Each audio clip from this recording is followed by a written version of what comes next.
Alright, this is going to be a short guide to editing videos and audio using two free programs, Capcut and Audacity. I personally use Final Cut and Logic, but these are free programs available on both Mac and Windows. So let's get started with Capcut. You just need to go to capcut.com and click download.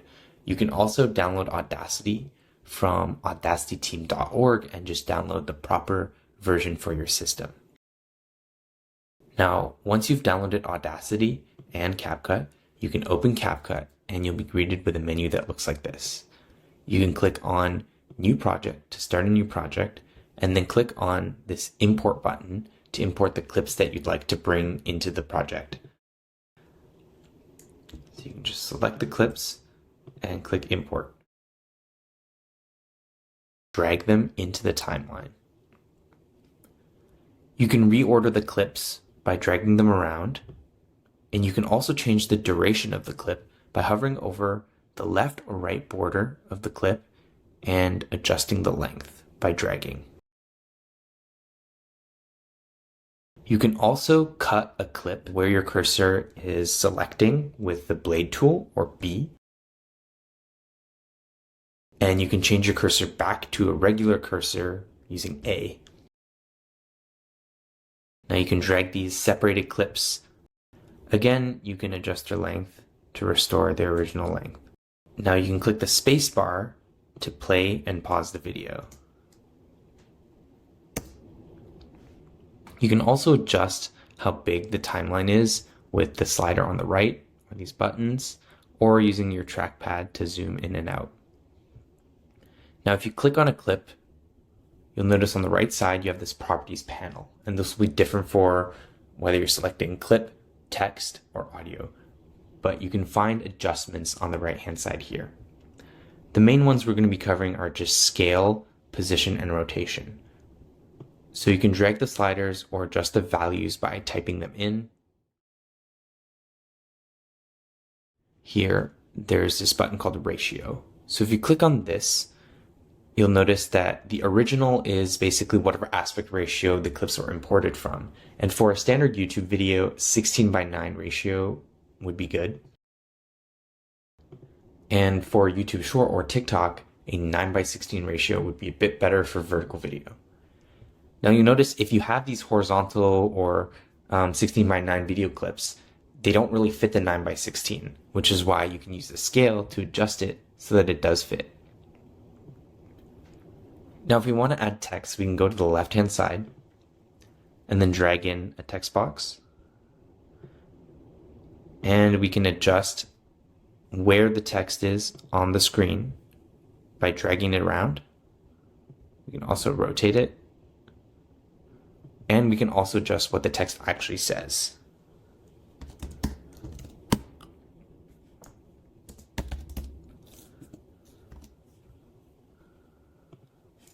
And you can play back to see your text.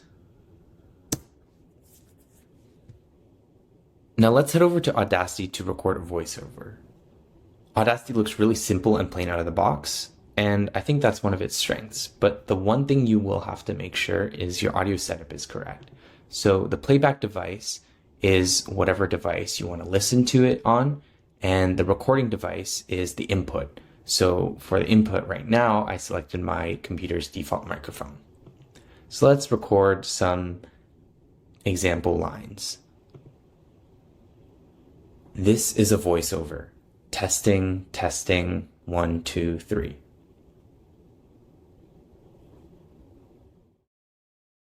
Now you'll notice I left a lot of space at the beginning, at the end, and this is just so we can get a noise profile to do noise removal or noise reduction.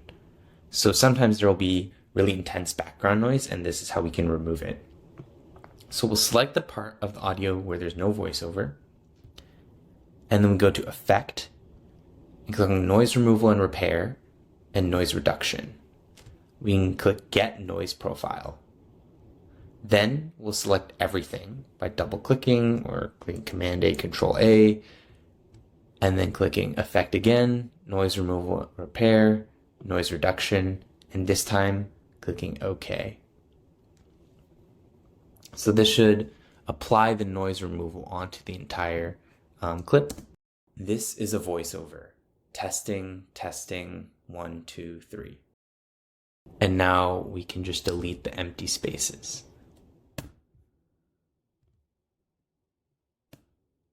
So once you're satisfied with your voiceover, you can go to File, click Export Audio, and then rename the file how you'd like and choose the destination. So I'm just going to export this as voiceover.wav. And once this is exported, we can head back to CapCut. Now in CapCut, you can actually record audio, I believe, too, but this is just a process where I find I get more consistent results with the noise reduction. So I can go back to the media and click import, and this time we'll import the voiceover. And so you'll notice this audio clip, and we can just drag it in, align it where we'd like in the video, and we can play it back just to see it. This is a voiceover. Testing, testing, 1, 2, 3. Now we can use one of the cool tools included in CapCut, which is auto captions, which saves a lot of time. And actually, even in Final Cut, there isn't an option to do auto captions. So we go to text, and then we select auto captions, and then make sure the language is set to English or whatever language you're speaking, and then click create.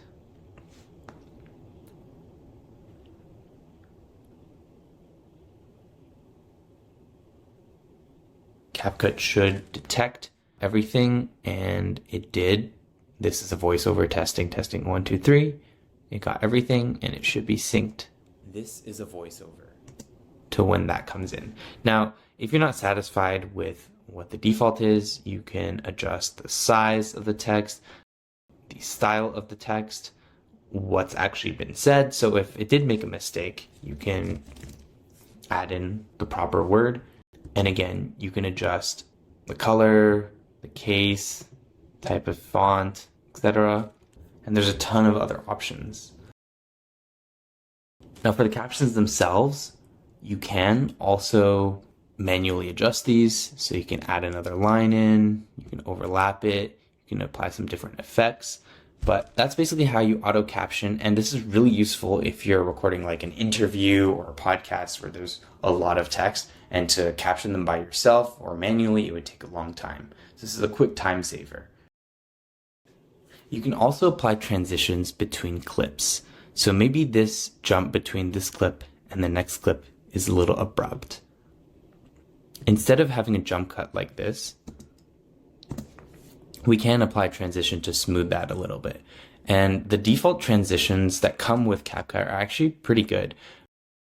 So I'd recommend looking at this library and just playing around with what you actually find is most useful for your own video needs. Now we can drag one in and just place it at the edge between both of these clips. And if we play it back, there should be a transition. Makes it a bit smoother.